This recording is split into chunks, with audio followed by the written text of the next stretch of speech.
It's Roxanne with Rox Talks again, getting the most mileage that I can out of this metaphor of the controlled burn.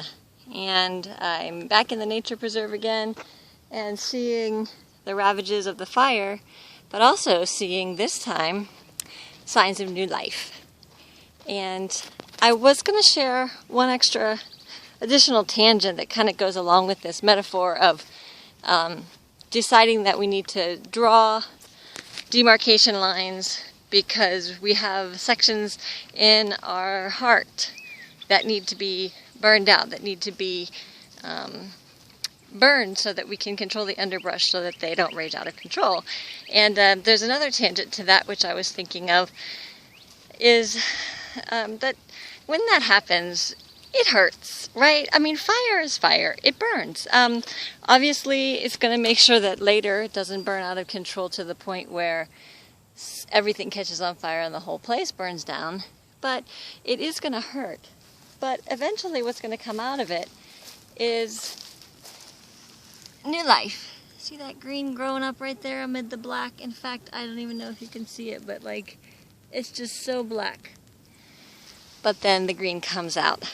And I thought about that in our spiritual life, that humility is kind of like that. Humility is one of those things that is a choice that we make that is sometimes so very, very painful, but it protects us against things raging out of control. And Jesus is our model for humility. He was the most humble person in all of creation. Well, he's not created, he's Jesus, he's God. But he is our model of humility. And since we're Christians who are trying to be little Christs, we want to imitate him. And we can start with humility. But it hurts to be humble.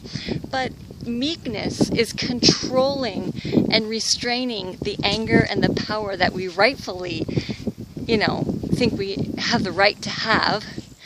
And saying no, even though I could show that I'm angry, even though I could show that I'm powerful, I'm going to be meek, I'm going to be humble, and choose not to do that as a response of trying to imitate Jesus. And I think that kind of mirrors this kind of life, is that we decide, you know what, even though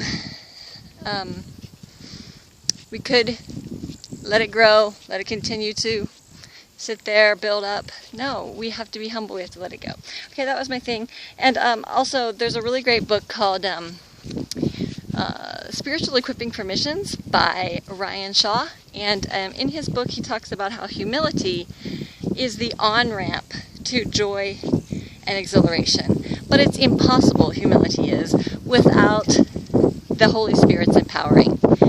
So, really, be led by the Holy Spirit in the next couple of days to see what parts of your life, I'm almost trying to fill out, what parts of your life you need to be humble in, and what areas you need to protect from pride and other things. And it's going to hurt, but that's how God's ways are. At the beginning, hard at the beginning, easy later.